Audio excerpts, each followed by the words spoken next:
সামান্য computer operator Shahinuzzaman, যার সর্বোচ্চ বেতন হয়তো 12 থেকে 15,000 টাকা হবে।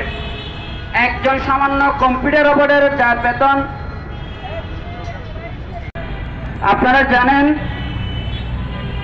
বিআইবিএম এর কম্পিউটার অপারেটর শাহিনুজ্জামান একজন সামান্য বেতনভোগী কর্মচারী হওয়ার পরও তার ব্যাংক অ্যাকাউন্টে 250 কোটি টাকা দুর্নীতির ইতিমধ্যে প্রমাণিত হয়েছে।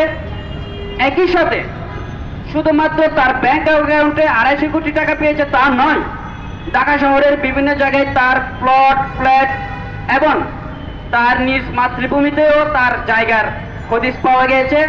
আমাদের প্রশ্ন, একজন সামান্য কম্পিউটার অপারেটর হয়ে কিভাবে তার অ্যাকাউন্টে 250 কোটি টাকা আসে? নিশ্চয়ই এখানে সে একজন কম্পিউটার অপারেটর। এখন আমাদের প্রশ্ন হচ্ছে, শুধু কম্পিউটার অপারেটর দুর্নীতিতে যুক্ত তা নয়, বিআইবিএম এর যিনি ডিজি আছেন ওনাকে ম্যানেজ করে শাহিনুজ্জামান দুর্নীতির ডালপালা এত বেশি বিস্তার করেছে। সেই অফিসার আসছে 2020 সাল থেকে শুরু করে এর পরবর্তীতে যত পরীক্ষা গৃহীত হয়েছে সবগুলো পরীক্ষায় কোনো না কোনোভাবে দুর্নীতি হয়েছে। যার কারণে আমাদের প্রশ্ন, আমরা যারা বাংলাদেশের বিভিন্ন দূর দূরান্ত থেকে আসি, আপনারা জানেন আমাদের আজকে মানববন্ধনে অলরেডি 8টা বিভাগ থেকে 8 জন প্রতিনিধি এখানে উপস্থিত হয়েছেন। আমরা চট্টগ্রাম থেকে এসেছি, রাজশাহী থেকে এসেছি, রংপুর থেকে এসেছি। ইতিমধ্যে আমরা দুইবার বাংলাদেশ ব্যাংকের সামনে মানববন্ধন করেছি। আমরা আশা করেছিলাম ছাত্রদের আস্থার প্রতিষ্ঠান বাংলাদেশ ব্যাংক ছাত্রদের পালস বুঝে ছাত্রদের দাবির প্রতি সহমর্মিতা জানিয়ে যথাযথ পদক্ষেপ নেবেন, কিন্তু দুই মাস পার হয়ে গেল আমরা বাংলাদেশ ব্যাংক থেকে কোনো প্রকার রেসপন্স পাই নাই। তাইলে কি আমরা ধরে নিব বাংলাদেশ ব্যাংক অথরিটি বিআইবিএম এর এই দুর্নীতিকে আশকারা দিচ্ছে? আমাদের ডিজি লেভেলের সাইদুর স্যার এসে আমাদের সাথে কথা বলেছিল, ওনারা যথাযথ পদক্ষেপ নেবেন। আমরা বাংলাদেশ ব্যাংকে আমাদের যে দুটি মানববন্ধন করেছি, দুটি মানববন্ধনের স্মারকলিপি দিয়েছি। তার মানে কি ছাত্রদের আন্দোলনের প্রতি ওনাদের কোনো প্রকার সহমর্মিতা নেই? আমরা বারবার এসে বাংলাদেশ ব্যাংকের সামনে দাঁড়াবো। এ পর্যায়ে আমি আহ্বান করবো আজকে মানববন্ধনে যারা আছেন সবাইকে তাদের নিজ নিজ মন্তব্য, নিজ নিজ বক্তব্য রাখার জন্য।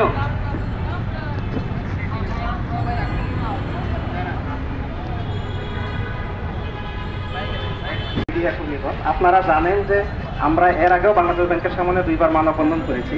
বিআইবিএম বাংলাদেশ ব্যাংকের আন্ডারে সমন্বিত ব্যাংক পরীক্ষাগুলো নিয়ে থাকে। আমরা ঢাকা পোস্টের একটা প্রতিবেদন থেকে, পূর্ণাঙ্গ প্রতিবেদন থেকে দেখতে পাই যে বিআইবিএম এর যে কম্পিউটার অপারেটর শাহিনুজ্জামান, উনি পরীক্ষার প্রশ্নপত্র আউট করে বিভিন্নভাবে নিয়োগ বাণিজ্য করে যাচ্ছেন। এই বিষয়ে আমরা বাংলাদেশ ব্যাংকের সামনে মানববন্ধন করার পরে বাংলাদেশ ব্যাংকের ঊর্ধ্বতন কর্তৃপক্ষ আমাদের সাথে কথা বলেন এবং আমাদের কাছ থেকে স্মারকলিপি নিয়েছেন।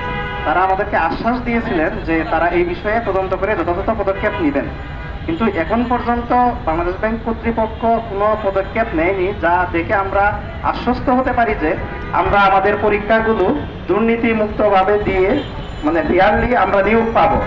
এখন পর্যন্ত এ ধরনের কোনো পদক্ষেপ নেয়নি। আমরা আজ আবার এসেছি যে তারা যেন আমাদের এই আন্দোলনের প্রতি সহমর্মিতা দেখিয়ে এবং দুর্নীতির বিরুদ্ধে যথাযথ পদক্ষেপ নেন এবং আমরা আমাদের পরীক্ষাগুলো যথাযথভাবে দিতে পারি। সেই জন্য ব্যাংকের সিনিয়র অফিসার 2021 সাল ভিত্তিক যে পরীক্ষাটা দুর্নীতি হয়েছে এবং ঢাকা পোস্টের প্রতিবেদনে সেটা প্রকাশিত হয়েছে, আমরা তাদেরকে এইসব বিষয়গুলো উল্লেখ করেছি, কিন্তু তারা এখন পর্যন্ত এই বিষয়ে কোনো পদক্ষেপ নিচ্ছেন না। যার কারণে আমরা আশ্বস্ত হতে পারতেছি না যে এই পরীক্ষাটা কি ফেয়ারলি হবে নাকি এটা এভাবেই চলতে থাকবে, এবং পরবর্তীতে যে পরীক্ষাগুলো নিচ্ছে বিআইবিএম কর্তৃপক্ষ তারা কি আসলেই তাদের পরবর্তী পরীক্ষাগুলোতেও একই ধরনের দুর্নীতির কাজ করতেছেন কিনা সেটাও আমরা নিশ্চিত হতে পারতেছি না। যার কারণে আমাদেরকে আজকে আবার বাংলাদেশ ব্যাংকের সামনে মানববন্ধনের জন্য দাঁড়াতে হয়েছে।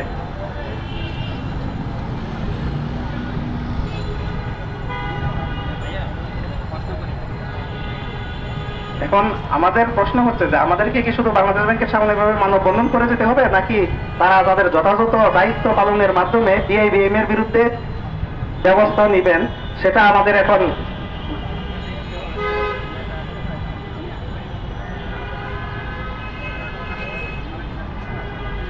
জানেন না, যারা দেখছেন, যে আমরা এখানে উপস্থিত হয়েছি 2021 সাল ভিত্তিক কম্বাইন্ড ব্যাংক সিনিয়র অফিসার পরীক্ষা।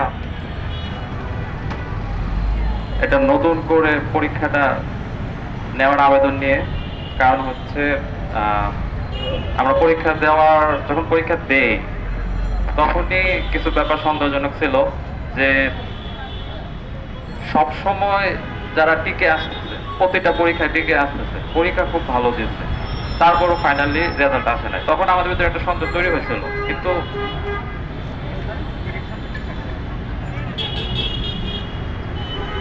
ভিতরে একটা সন্দেহ তৈরি হয়েছিল যে সামথিং ইজ রং, কিন্তু আমাদের আসলে কিছু করার ছিল না। কিন্তু তার কিছুদিন পর ঢাকা পোস্ট একটা প্রতিবেদন প্রকাশ করে, যেখানে স্পষ্ট উল্লেখ করা যে এই পরীক্ষাটায় দুর্নীতি হয়েছে, এবং সেখানে তারা বিস্তারিত অনেক তথ্য তুলে ধরে, অনেক তথ্য।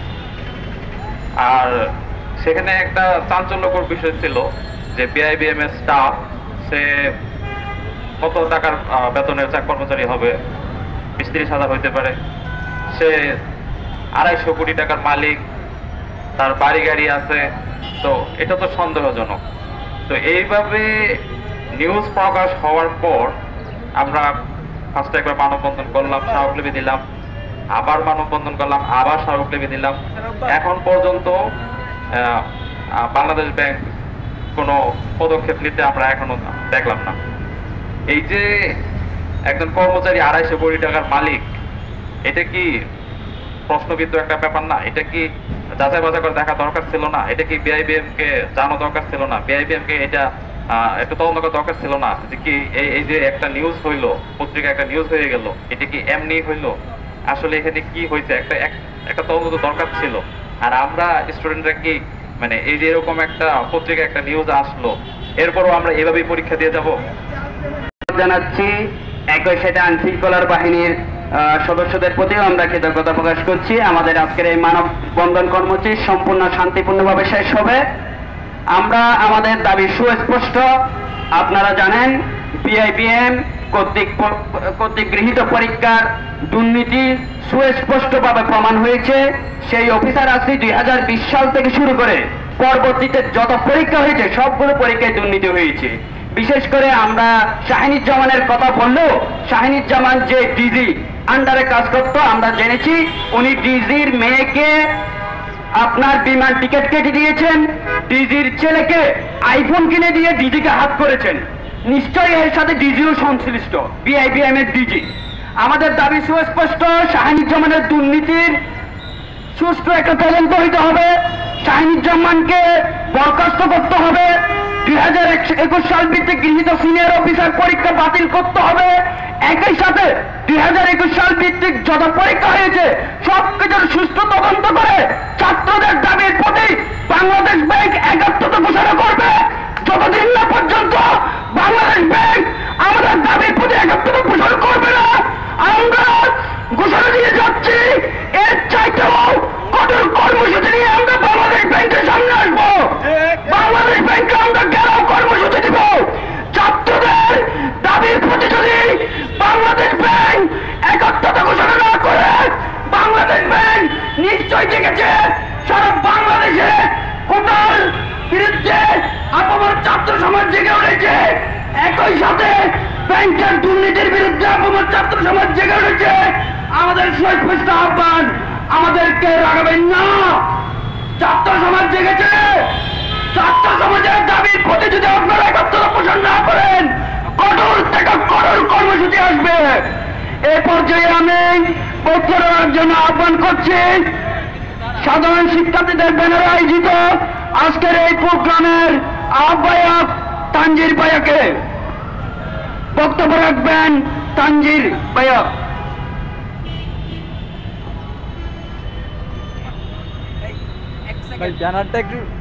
রোদ ঘাম উপেক্ষা করে আমাদের এই যে চাকরিতে নিয়োগ পরীক্ষায় দুর্নীতির বিরুদ্ধে যে আমাদের অবস্থান, সেই অবস্থানে আপনারা সহমত পোষণ করে যে সকল সাংবাদিকবৃন্দ এখানে আপনারা এই আমাদের প্রোগ্রামকে কাভারেজ দিতে আসছেন, তাদেরকে অভিনন্দন জানিয়ে আমি আমার বক্তব্য শুরু করছি।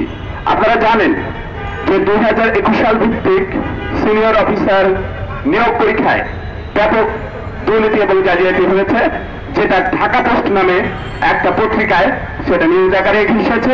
কিভাবে দুর্নীতি হয়েছে, কেমন করে দুর্নীতি হয়েছে, কার কার মাধ্যমে হয়েছে এবং সেই দুর্নীতি কতগুলো পরীক্ষায় হয়েছে সেই প্রতিবেদনে কিন্তু উল্লেখ আছে।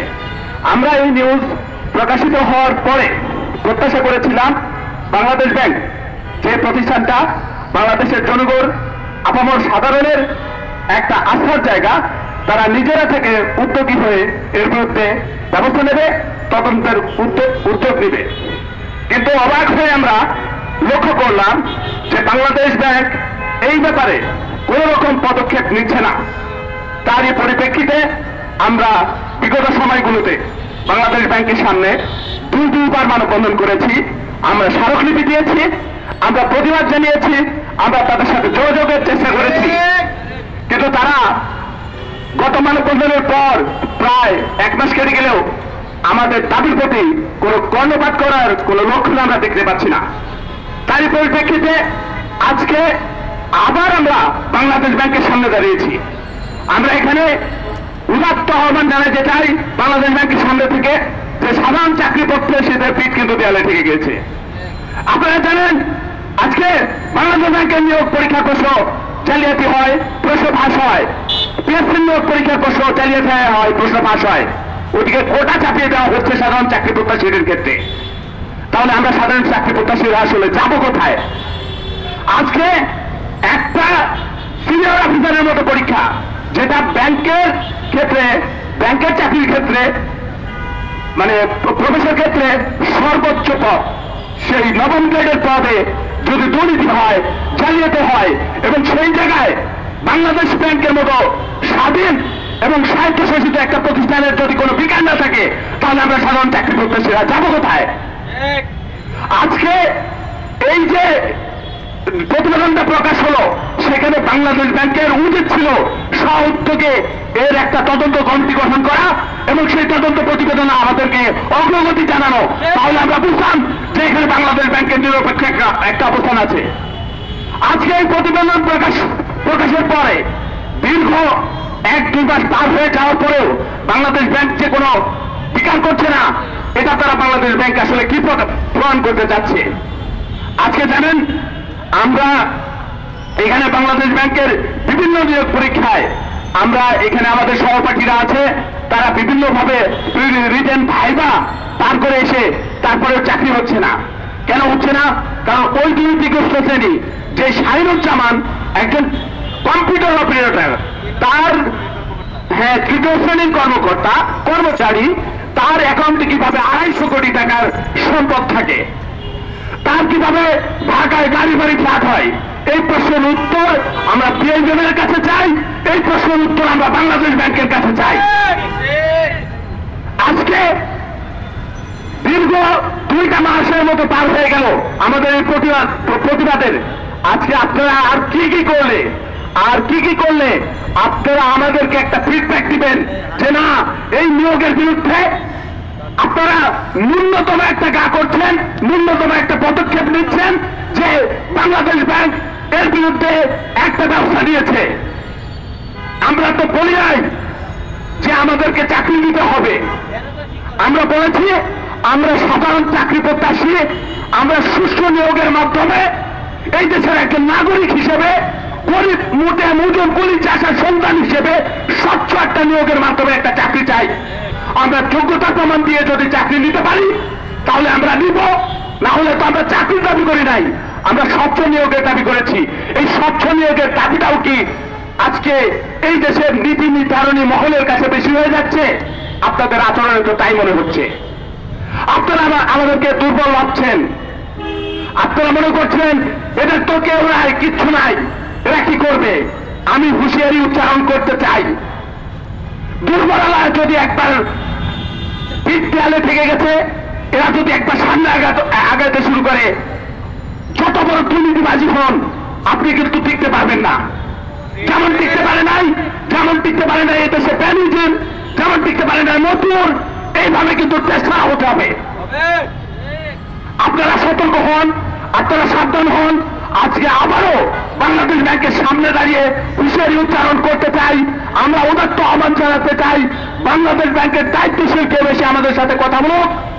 আমরা জানতে চাই, আমরা যে প্রতিবাদ জানাচ্ছি, আমরা যে দুর্নীতির বিরুদ্ধে, আমরা যে প্রশ্ন ফাঁসের বিরুদ্ধে, আমরা বিয়োগ জালিয়াতির বিরুদ্ধে যে প্রতিবাদ জানাচ্ছি, আমরা যে অবস্থান নিয়েছি সেই অবস্থানের সাথে তারা আছে নাকি দুর্নীতিবাজদের সাথে আছে। তারা যদি আজকে আমাদের এই দাবির সাথে কর্ণপাত না করে, তারা যদি কোনো দৃশ্যমান পদক্ষেপ না দেখাতে পারে, তাহলে আমরা বুঝে নেব যে বাংলাদেশ ব্যাংক ও দুর্নীতিবাজদের সাথে একাত্মতা ঘোষণা করেছে। ধন্যবাদ। মানববন্ধন করেছি, বাংলাদেশ ব্যাংক থেকে সাইদুল স্যার এসে আমাদেরকে আশ্বাস দিয়েছে তোমরা স্মারকলিপি দাও, স্মারকলিপি দিলে আমরা যত পদক্ষেপ নেব। আজকে 1 মাস হয়ে যাওয়ার পরও সাইদুল স্যার কিংবা বাংলাদেশ ব্যাংকের পক্ষ থেকে কোনো প্রকার রেসপন্স আমরা পাই নাই। তাইলে আমরা কি ধরে নিব বাংলাদেশ ব্যাংক সাধারণ ছাত্রছাত্রীদের সাথে প্রহসন করেছে? আমরা কই কি ধরে নিব বাংলাদেশ ব্যাংক এই দুর্নীতিকে আস্কারা দিচ্ছে? আমরা কি ধরে নিব বাংলাদেশ ব্যাংক চাই না একটি স্বচ্ছ নিয়োগ পরীক্ষা হোক? সুতরাং আমরা বলে দিচ্ছি, আমরা কঠোর পদক্ষেপে যাব, আমরা দুদকের সামনে যাব, আমরা প্রেস ক্লাবে যাব, আমরা বাংলাদেশ ব্যাংকেরাও করব। সময় থাকতে আপনারা সুষ্ঠু তদন্ত করেন, সুষ্ঠু স্টেপ নেন। ছাত্র সমাজকে আপনারা জানাবেন না, ছাত্র সমাজ দুর্বল নয়। ছাত্র সমাজ যদি একবার দেয়ালে পিঠ থেকে যায়, এই দুর্নীতির একটা শেষ দেখে ছাড়বে। এই পর্যায়ে আমি আমাদের আজকের এই আন্দোলনের অন্যতম সদস্য জান্নাতুল ফেরদৌসকে বক্তব্য রাখার জন্য আহ্বান করছি।